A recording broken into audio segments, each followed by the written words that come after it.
Welcome back to your nightmares, my children. This is Mr. Midnight speaking. I welcome you all to my humble abode. Today we will be looking at 3 first responder scary stories that will scare you to death.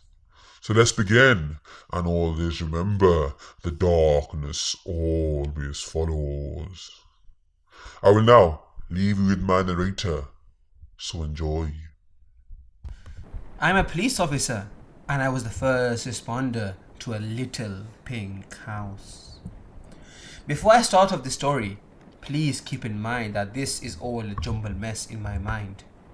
I've tried to forget it over and over, and it's just this memory in the back of my head. I don't remember too many details other than very specific moments. So trying to put this out into a story is a little hard. Either way, here goes. It was a warm summer day about 2 or 3 years ago when me and my friend, we will name him Tom for the sake of keeping his name private, he doesn't want anything to do with this, was sent to a call from an elderly woman thinking there was someone in her house. We get calls like these all the time, and it's often something as simple as the house settling or the water systems. And the woman reported that she hadn't in fact seen anybody, but we went to check it out nonetheless. There was one slight problem, however. The address we were given didn't exist. I asked the operator to repeat the address after hearing it the first time, and she told me that the woman had specifically stated that address. Again, this stuff happens all the time with people because they forget their own address, or in a panic they say it wrong on the phone. Tom and I were told to just go to the next closest address and look for a little pink house, because that's how the elderly woman had described it. Tom and I considered the possibility of it being a prank call, and along the way there, and decided that if it was, we should track down the call and talk to the kids' parents. As we got close to the given address, to our surprise, there was a little pink 2-story house. It was something straight out of the 50s, with a wide picket fence up front, a little rocking chair on the front porch, and a mini garden hanging from the awning. But it wasn't what we expected when we were told to look for a pink house. It was ancient. The paint looked like it had been washed off by hard weather over many years to where the light brown of the wood was showing through. It was chipped off in so many places, and the walls were in so much disrepair, it looked like it was going to topple over any second. Tom and I quickly got out of the car after spending probably a little too long looking at the house, and walked up to the door to knock. As my knuckles hit against the wood, it creaked open. It was already unlocked and open. I called out into the house as to not alarm the woman with a simple, "This is the police. Come out with your arms up." This was also to get any possible house invaders out in the open. Something wasn't right though. There was an indescribable feeling as soon as we stepped foot inside of the house, almost as if walking into a party without knowing anyone there, almost as if we didn't belong. The inside of the house was just what you would expect after seeing the outside. It was a scene straight out of the 50s, but it was all in so much disrepair, like all the furniture and paintings had been left to rot and fall apart in the house. The lights didn't work, so we brought out our own flashlights and walked around to investigate. Tom searched the ground floor, and I decided to go up the stairs. This is truly when something really felt wrong. With each step, the stairs felt heavier and heavier to climb, as if the whole house was leaning up against me. Each step creaked its little tune, and the walls seemed to bend and arch over my head as I got closer to the top of the stairs. I was sweating and my vision was fading. And as soon as it had all started, it stopped when I reached the top. It felt like I had walked multiple miles to get up the staircase, and at this point, I was heaving and leaning against the top of the railing. The top floor was very simple and had only one room. The stairs led up to a landing which curved right to a little hallway with that single room. I will never forget what I saw in there. As I walked down the hallway, still catching my breath, I slowly walked towards the room and turned into the doorway. Standing in the middle of the room was nothing, and I truly mean nothing. It was a void. That nothing turned to me, and the saying, "Stare into the abyss long enough, and the abyss will stare into you," was given a whole new meaning. It didn't look at me, it looked through me, and suddenly I didn't feel right. For a moment I didn't feel like I was supposed to exist, that this house was right and I was wrong. For a very brief moment I felt like walking into that nothing. That was until Tom grabbed me and pulled me out of the room. He shut the door as fast as possible, and I looked at him and he gave me a look I could only recognize as, I saw it too. Nothing phases me. After all the work I've done and all the calls I've been to, there is never a surprise, and that terrified both of us. We got back in the car and reported back to the station, asking for backup in case of an emergency. But the next second we looked out the window, the house was gone. It was as if it had never existed. The others arrived at the scene and looked at us as if we each had 3 eyes. It became a running joke at the office each and every time we got a call. We were soon forgotten by everyone but Tom and I. I don't care what the hell the report says. According to it, there was never an elderly woman, and there was never a pink house. But we know what we saw, and I believe someone is trying to cover it all up. That little pink house is somewhere. I was the first responder to a suicide, and I found these letters on the body. I am a paramedic and had a call for an obvious suicide. I was the first one to show up at the house and didn't waste any time getting in there. I found the body behind a closed door, where he had obviously hung himself. I'm a little freaked out about the letters. Can someone tell me if this kind of thing can transfer from person to person? I never told anyone about the letters, but have been feeling like someone had been watching me recently. I have transcribed part 1 of the letter below, and will get to the other parts when I can find the time. Note 1. Don't open the door, you let him out. Or was he an it? You let it out.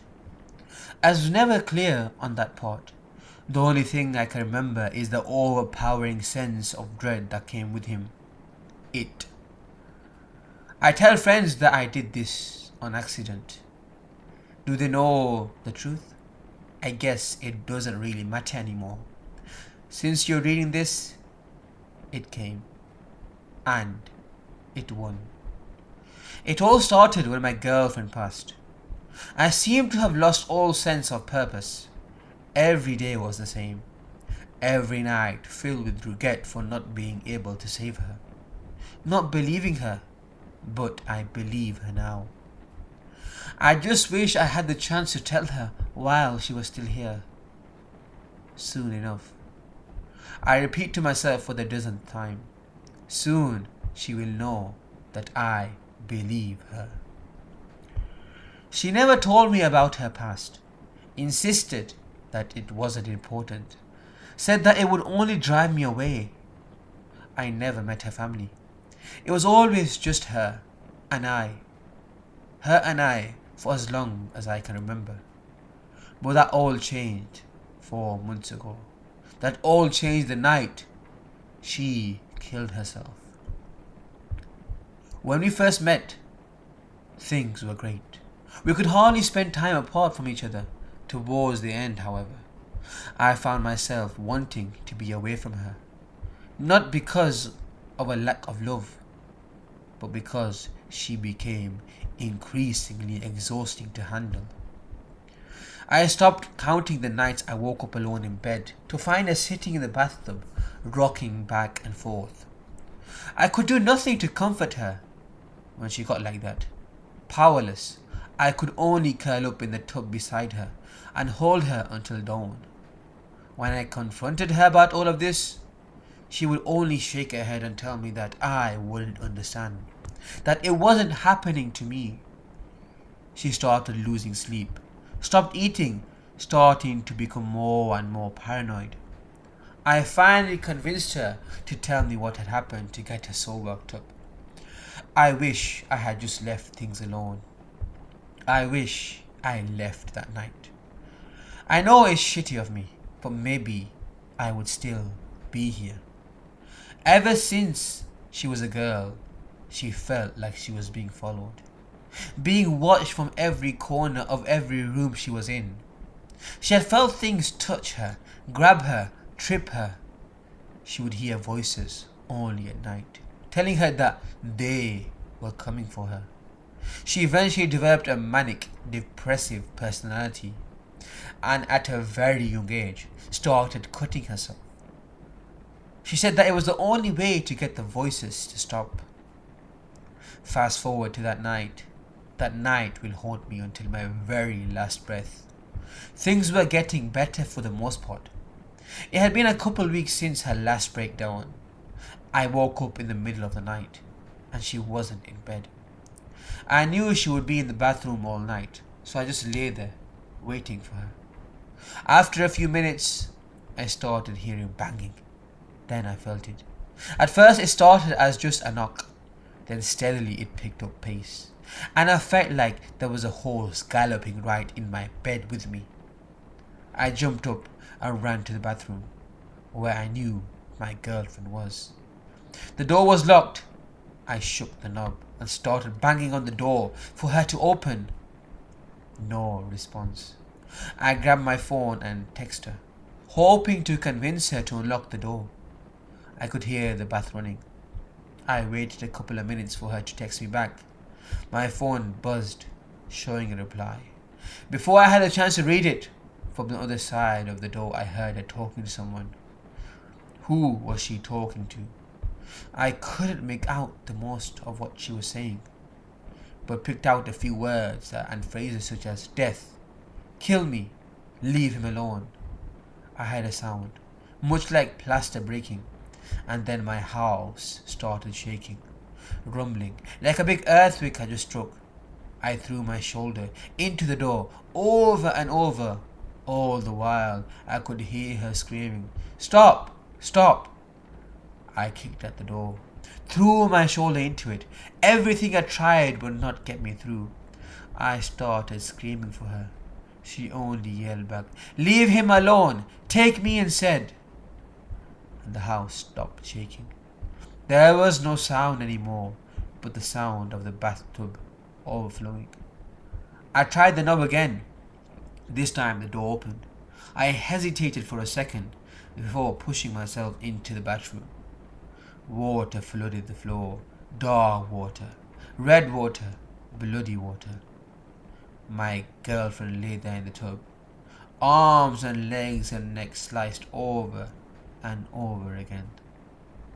The rest of that day does not matter to the story. It was only a few days later that I realized that I had never checked the message she had sent me. Do you know what it's like reading something that was written by someone you love, days after they have passed? I was scared shitless to read it, to read the final words of my love to me. Do not open the door. You let it out. Sorry for the delay, guys. Things are starting to get weird for me. But I can't shake this feeling that I'm being followed. Is that you, Chad? Are you reading my post and trying to freak me out? Well, it's working, man.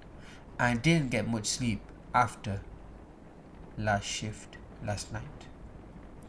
I worked the late shift last night. At one point, my partner Chad was using the restroom and I was sitting in the ambulance waiting for a call and transcribing more of the letter. I found a symbol, or rather some of the letter was written in a symbol, in red ink too. Blood? As I was transcribing it, I could hear a voice in my head that only got louder the more complete the symbol became. I could not understand the language. It sounded like some sort of ancient ritual. Or I had to stop. My vision was blurring and my hands started shaking. There's something unnerving about it. If anyone can find anything, please let me know. I was able to get to sleep just fine, but have started having the craziest dreams. In my dreams, I am hurting myself. Only I don't feel any sense of fear. It's like I'm hurting myself to save myself. My dream self is happy that I'm bleeding everywhere, smiling the entire time. From now, here is the rest of the letter. Note 2. This isn't right. My mum tells me that the grief is getting to me. Guilt, more like it. My girlfriend told me that something was wrong, and I wish that I had listened. Ever since that night, I can't sleep. When I sleep, I dream of her. I dream of that night. I find her body lying there. Only she is still alive and talking. Why wouldn't you believe me? You could have saved me. I beg her to forgive me. Promise her that I will be with her soon. She begs me to end my life. Begs me to join her. Most nights, there is a vision and voice in my head. A voice telling me how much I have failed. The guilt eats at me. I would do anything to have her back, to tell her how wrong I was. I start hallucinating, seeing my girlfriend around my house. Only there's a shadow following her. And every time I reach out to her, the shadow grows and I grow colder. I think there's something else going on here. At times, I feel like she wants to hurt me. I started seeing a shrink, but that has only made things worse. I wonder if the medication is somehow counteracting and causing my hallucinations. I haven't taken any medication in almost 2 weeks now, and things are seeming to get better. I no longer hear or see my girlfriend, which is bittersweet. I miss her. I want to be with her. I thought things were getting better, but I was wrong. I awoke with her on top of me, holding my wrist down, just staring at me, staring into my soul. I was frozen. I was only able to lay there while she had her way with me. My friends swear it was just a dream, but I can't believe them. I feel that she is still alive somewhere, trying to get a hold of me. Today I found an excerpt online about demon rituals and summonings. I have figured out a way to bring my love back from the dead. I must find a sacrifice. But whom? I sacrificed the bunny last night for the ritual. I am going to say that it did not work, at least not from what I could tell. I was expecting some instantaneous sign to show me that it worked. I need this to work. I need my love. I become frantic, even manic depressed. After the ritual, I feel as I do not belong in this body. I've ended up tearing most of the skin on my inner thigh off. There's something about my skin that I am no longer familiar with. Do I belong in this body? The longer I go on without my love, the more I feel like ending it all. I need to be with her again. Someone vandalized my house while I was at work today. Everything was turned upside down, inside out, as if someone was looking for something. After I reported it to the police and cleaned everything up, I couldn't find anything that had been stolen or was out of place. As I headed into my bedroom, I got this overwhelming sense that someone was in there, or something. I grabbed a bat from my garage and headed into the room. Everything was exactly as I had left it. Only there was a lump in my bed under the covers. A body lump. As if someone were laying in it, sleeping. None the wiser to be standing there. I froze. I was standing there a good minute until the lump started to move. I couldn't stand still anymore. I flew erratically at the source of the movement and wailed as hard as I could with my bat, over and over and over again. All I could see was red. I had lost it. I was no longer myself. After what felt like an hour of striking at my bed, I had to stop. I couldn't breathe the entire time. I was hitting the lump. I heard a voice. Harder. It encouraged me. Keep hitting. Harder. Harder. Harder. The lump had not moved since the first time. I waited a good minute before I was able to pull the covers up from the bed. There in the bed was my girlfriend.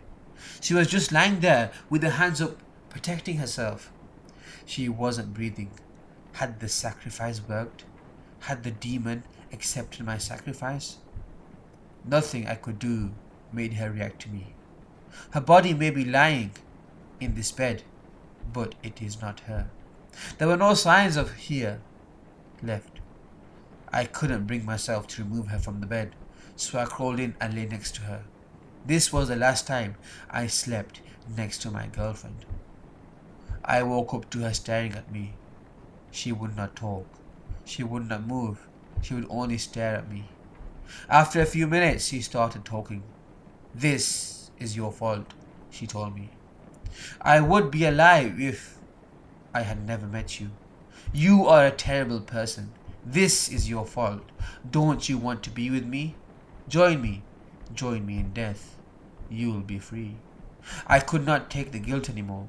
Was she even here in bed with me? Is this all just in my mind? I am going to hang myself. I need to free myself from this world so that I can be with her. I will leave the door open so that these feelings do not pass to the person that finds me. I do not want even more blood on my hands.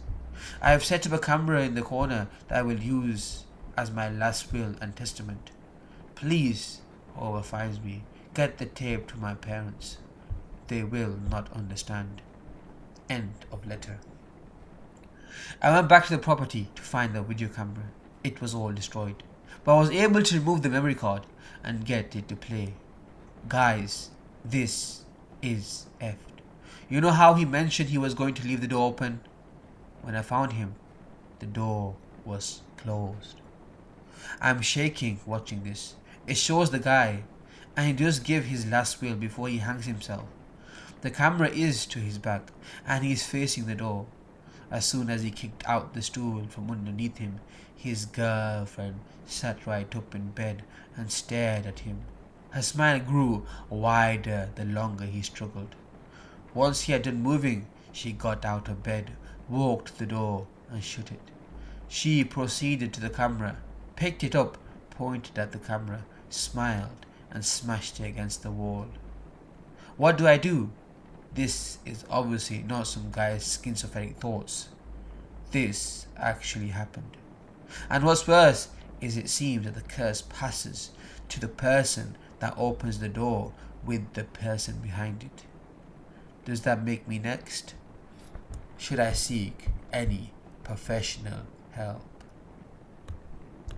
I was the first responder to the 9/11 attacks. What I saw wasn't what I expected. When I got the call, I couldn't believe it. I thought this was some joke from dispatch. I was dearly mistaken, and I wish I called in sick that day. I wasn't prepared for this. None of us were. My friend Josh and I were the first to get there, along with some paramedics and firefighters. Josh stayed with the paramedics outside, while I went in with the firemen. We thought about bringing a rescue dog, Cody, but we decided collectively against it. I'm glad we didn't. He was a good dog in his life. When we entered the first tower, the second plane hit. It was so loud, we almost went deaf. That isn't an exaggeration either. When I say loud, I mean it. My ears rang like hell. Windows shattered, sending glass shards towards us. A couple of us had cuts, while others were unscathed. I opened the door and the room was empty. I turned around to tell everyone else the room was clear, but they were gone. I thought they went on to the next floor, and I was kind of right. I wish I never found them. I should have radioed to check on them. I just had to be an idiot. I went to each of the cubicles hoping to find them. When I searched the last 10, I found a corpse in each of them. They were neatly tugged in under the desk of that cubicle. Their throats were slit with what I assumed to be a sharp knife. I was wrong about that. Just then I heard a stabbing sound, followed by something falling to the floor. I rushed up the stairs, hoping to catch a murderer. I found them. It just wasn't what I expected to see. I expected a man holding a knife or some other type of blade. Just in time, I watched it slide a corpse under a cubicle. Like that was its calling card. I knew immediately that it was what killed my men. I hid, but not well enough. It charged at me, screeching that it was scared. It was the voice of a little girl. It had my dead daughter's voice. I shot it and it ran off. I knew now was the chance to run. Of course, it wasn't that simple. It was impossible for it to be that easy. Why would it have? I was in a flaming building, being chased by a demon that sounded like my daughter. When I got to the 13th floor, a part of the roof caved in, and there was a tiny space I would have to crawl through. It couldn't be that simple either. The demon manifested in front of me and bared its left arm, or where its left arm should be. Instead, there was a long claw. It grabbed me by the neck, but not tight enough to kill me. I kind of wish it had. It stabbed me in the leg, then dropped me. I opened fire on it, with I'd say 9 hits. I tried to shoot myself, but I was out of ammo. I ran up the stairs. How fast? I don't know. But faster than a human, it was faster than me. And that's all I need to know. Clenching my bleeding wound, I stumbled over to the staircase going down. My legs ached so much. I almost considered throwing myself out of the window from the pain. I got through the crawl space in the stairs and rushed out of the building. I was then assisted by the medics that were with Josh.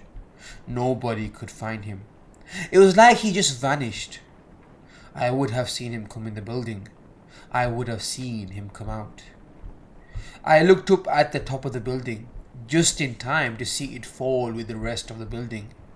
It felt a strange wave of relief wash over me. My squad was presumed dead, and Josh missing in action. Nobody believes what I saw. They think I'm crazy, that I was seeing things from adrenaline rushes. I was in a psych ward for 10 years, and counseling for 5.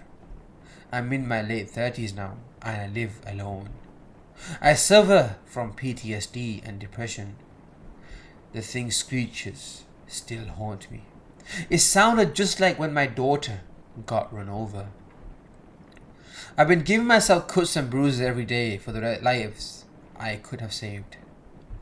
I started with 1 a day when my daughter died, and I've been getting up to 3 daily now. My wife left me because of it. I hear my daughter whispering outside my door. Mostly nonsense, but I heard, "Papa, let me in, please. I'm scared." I looked in the peephole and saw pitch black. Its eyes were pitch black. I know I effed up. There isn't much I can do now. I have a shotgun though. 1 shell One chance to end it. This is a cry for help. I don't know what to do or why this thing chose me to torture. I'm considering just shooting myself just to escape it. It is scratching the door with that claw. I think if I shoot the claw off, then go and start bashing it with the butt of the stock, that may work. I am conflicted. I don't know how I know, but the only thing keeping it going is me. If it fails its goal, it may stop. It wants my neck, I'll take my own off if I must. You can't kill something that doesn't exist, right? I'm ready to die. It better be too. Well, my children, I thank you all for listening. I hope these 3 scary stories frightened you and terrified you, because I love the taste of fear. I will see you again very soon. So until then, love the darkness as it always follows.